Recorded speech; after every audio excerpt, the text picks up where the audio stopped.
Hi, ഞാനിന്ന് ചെയ്യാൻ പോകുന്നത് ഇൻഫിനിക്സ് നോട്ട് 35Gയുടെ ഒരു ചെറിയ അൺബോക്സിങ് റിവ്യൂ ഒക്കെയാണ്. ഓൾറെഡി ഇത് അൺബോക്സിംഗ് ഒക്കെ കഴിഞ്ഞാണ്. നമ്മളിത് ഫ്ലിപ്കാർട്ടിൽ നിന്നാണ് പർച്ചേസ് ചെയ്തത്. അപ്പോൾ അതിൻ്റെ ഏജൻറ്റ് നമുക്കിത് ഓപ്പൺ ചെയ്തിട്ടാണ് തന്നത്. അപ്പോൾ നമുക്ക് വീണ്ടും ഒന്നും കൂടെ ഇതൊന്ന് ഓപ്പൺ ചെയ്യാം. നല്ലൊരു കളർഫുള്ളായിട്ടുള്ള പാക്കിങ്ങിലാണ് നമുക്കിത് ലഭിക്കുന്നത്. ഈ മൊബൈലിൽ JBLൻ്റെ സൗണ്ട് സിസ്റ്റമാണ് വരുന്നത്. അതുപോലെ തന്നെ 108 മെഗാ പിക്സലിൻ്റെ ക്യാമറയുണ്ട്, 256 GB സ്റ്റോറേജ് ഉണ്ട്, 16 GB റാം ഉണ്ട്. പിന്നെ ഇതിൽ 45 വാട്ട്സ് ഫാസ്റ്റ് ചാർജിങ് വരുന്നുണ്ട്. വാറൻറ്റി ഓൺലി ഇന്ത്യ എന്നൊക്കെ ഇതിൽ എഴുതിയിട്ടുണ്ട്. ഇതിൻ്റെ MRP വരുന്നത് 19,999 ആണ്. ബാറ്ററി വരുന്നത് 5000 mAh ആണ്. ഈ ഫോണിൽ ഫുൾ HD ഡിസ്പ്ലേ ഉണ്ട്. അതുപോലെ തന്നെ റിഫ്രഷിംഗ് റേറ്റ് 120 Hz ആണ്. High care display with low blue light ആണ്. Dimensity 6080 5G പ്രോസസ്സറാണ് ഇതിൽ വരുന്നത്. ആൻഡ്രോയിഡ് 13 ആണ് ഇതിൽ ഉപയോഗിച്ചിരിക്കുന്നത്. JBLൻ്റെ ഡ്യുവൽ സ്പീക്കർ ഉണ്ട്. ക്യാമറ ട്രിപ്പിൾ ക്യാമറയാണ്. 108 മെഗാ പിക്സലിൻ്റേതാണ് main camera. Super night mode ഉണ്ട് ഇതിൽ. റാം 8 GB ആണ്. പിന്നെ പ്ലസ് 8 GB വെർച്വൽ റാം ആണ് വരുന്നത്. അങ്ങനെ ടോട്ടൽ 16 GB റാമാണ്. 14 5G ബാൻഡ് സപ്പോർട്ട് ചെയ്യുന്നുണ്ട്. പിന്നെ നമുക്കിതിൽ 2 5G സിം ഉപയോഗിക്കാം. അപ്പോൾ ഇതാണ് mobile. Sounded by JBL, NFC supported ആണ്. പിന്നെ നമ്മളിപ്പം പറഞ്ഞ കാര്യങ്ങളൊക്കെ ഇവിടെ കൊടുത്തിട്ടുണ്ട്. ഇതിവിടെ ഇരിക്കട്ടെ. ഇതിനകത്ത് കവറിൽ എന്തൊക്കെയുണ്ടെന്ന് നമുക്ക് നോക്കാം. ഇതിലൊരു 45 വാട്ട്സിൻ്റെ ചാർജർ വരുന്നുണ്ട്. അതുപോലെ തന്നെ USB A to C type cable വരുന്നുണ്ട്. യൂസർ മാനുവലും വാറണ്ടി കാർഡുമാണ് പിന്നെ ഇതിൽ വരുന്നത്. ഇതൊരു ടെമ്പേർഡ് ഗ്ലാസ് ആണ് കേട്ടോ. ഇതിനകത്ത് വേറെ എന്തോ ഒരു സാധനം കൂടി ഉണ്ട്. ഈ ഗ്ലാസ് ഇൻസ്റ്റാൾ ചെയ്യാനുള്ള ഒരു ഗൈഡ് ഇതിനകത്ത് കൊടുത്തിട്ടുണ്ട്. പിന്നെ അടുത്തായിട്ട് ഇതിനകത്തുള്ളത് ഒരു ഹാർഡ് പ്ലാസ്റ്റിക് കേസാണ്. ഇത് ഫ്ലെക്സിബിൾ അല്ല കേട്ടോ, ഹാർഡായിട്ടുള്ള ഒരു കേസാണ്. ഇതിൽ എഴുതിയിട്ടുണ്ട് സൗണ്ട് ബൈ JBL എന്ന്. പിന്നെ സിം എജക്റ്റ് ചെയ്യാനുള്ള ഒരു ചെറിയൊരു ടൂളും ഉണ്ട് ഇതിൻ്റെ അകത്ത്. അപ്പോൾ ഇത്രയും സാധനങ്ങളാണ് ഈ ബോക്സിലുള്ളത്. അപ്പം നമുക്കിതൊന്ന് ഓപ്പൺ ചെയ്യാം അല്ലേ. അപ്പോൾ ഇതാണ് ഫോണ്. മുകളിലത്തെ സൈഡിൽ സൗണ്ടഡ് ബൈ JBL എന്ന് പറഞ്ഞ് എഴുതിയിട്ടുണ്ട്. ഇവിടെ ഒരു സ്പീക്കർ കാണാം. പിന്നെ സൈഡിൽ വോളിയം ബട്ടൺ ഉണ്ട്. പവർ ബട്ടണും ഫിംഗർ പ്രിൻ്റ് സെൻസറും കൂടിയാണ് ഈ വരുന്നത്. പിന്നെ ഇതിൻ്റെ താഴെയായിട്ട് ഒരു സ്പീക്കറുണ്ട്, USB C ടൈപ്പ് ഒരു പോർട്ടുണ്ട്, മൈക്കുണ്ട്, 3.5 mm ഒരു ഓഡിയോ ജാക്ക് ഉണ്ട്. ഇവിടെയാണ് സിം ഇടുന്നത്. ഇതിൻ്റെ ക്യാമറയെ പറ്റി പറഞ്ഞാൽ ഇത് മെയിൻ സെൻസറാണ്. 108 മെഗാ പിക്സലിൻ്റെ മെയിൻ സെൻസറാണിത്. പിന്നെ ഇവിടെ ഒരു 2 മെഗാ പിക്സലിൻ്റെ ഡെപ്ത് സെൻസറും AI ലെൻസുമാണ് വരുന്നത്.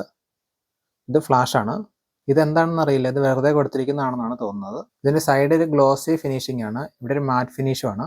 16 മെഗാ പിക്സലിൻ്റെ പഞ്ച് ഹോൾ സെൽഫി ക്യാമറയാണ് ഇതിൽ വരുന്നത്. പിന്നെ ഇതിൻ്റെ ബാക്കിലായിട്ട് ഇൻഫിനിക്സ് 5G എന്നൊരു ബാഡ്ജിങ് വരുന്നുണ്ട്. അപ്പോൾ ഇതിൻ്റെ പുറത്ത് ഇത്രയൊക്കെ ഉള്ളൂ. ഇനി നമുക്കൊന്ന് ഓൺ ചെയ്ത് നോക്കാം. ഓൺ ആകുമ്പം തന്നെ എല്ലാ പുതിയ ഫോണിലും ചോദിക്കാറുള്ളത് പോലെ തന്നെ ലാംഗ്വേജ് സെലക്ട് ചെയ്യാനും അതുപോലെ ഇമെയിൽ ID കൊടുക്കാനും പിന്നെ പെർമിഷൻസ് ഒക്കെ കൊടുക്കാൻ വേണ്ടി ചോദിക്കുന്നുണ്ട്. അപ്പോൾ നമ്മളതെല്ലാം കൊടുത്തു. ഇപ്പം എന്താ ഡിസ്പ്ലേ ഇത് ഇങ്ങനെ വന്നിരിക്കുകയാണ്. അത്യാവശ്യം നല്ലൊരു ഡിസ്പ്ലേ ആയിട്ടാണ് എനിക്ക് തോന്നുന്നത്. ഇതിൻ്റെ ക്യാമറ നമുക്കൊന്ന് ഓപ്പൺ ചെയ്ത് നോക്കാം. ഇതിനകത്ത് 2K 30 ഫ്രെയിം പെർ സെക്കൻഡ് വരെ റെക്കോർഡ് ചെയ്യാൻ പറ്റും.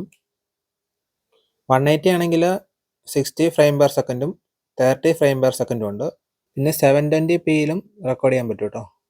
അതുപോലെ തന്നെ ഇതിൻ്റെ ഫ്രണ്ട് ക്യാമറയിലും 2K 30 ഫ്രെയിം പെർ സെക്കൻഡും 180 60 ഫ്രെയിം പെർ സെക്കൻഡും ഒക്കെ റെക്കോർഡ് ചെയ്യാൻ പറ്റും കേട്ടോ. പിന്നെ ഇതിൻ്റെ ക്യാമറയിലെടുത്ത കുറച്ച് പിക്ചേഴ്സും വീഡിയോസും ഒക്കെ ഞാൻ ഇതിൽ ആഡ് ചെയ്യാം.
ഇതിൻ്റെ IP റേറ്റിംഗ് വരുന്നത് 53 ആണ്. ഡസ്റ്റ് കുഴപ്പമില്ല. ജസ്റ്റ് മഴവെള്ളമൊക്കെ വീണാൽ ഒരു ഡ്രയർ ഉപയോഗിച്ചൊന്ന് ഉണക്കിയെടുത്താൽ മതി.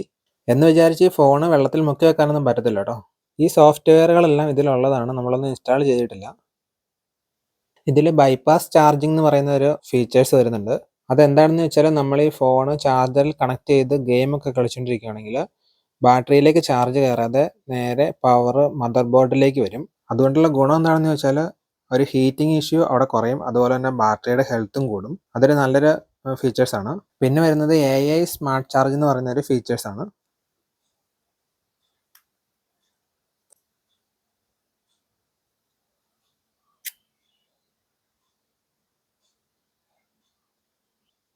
ഈ IP റേറ്റിംഗ് ഉള്ള ഫോണിലൊക്കെ ഇങ്ങനെ ഒരു റബ്ബറിൻ്റെ വാഷർ വരാറുണ്ട് കേട്ടോ. വെള്ളവും ഡസ്റ്റൊക്കെ അകത്ത് കയറാണ്ടിരിക്കാൻ വേണ്ടിയിട്ട്.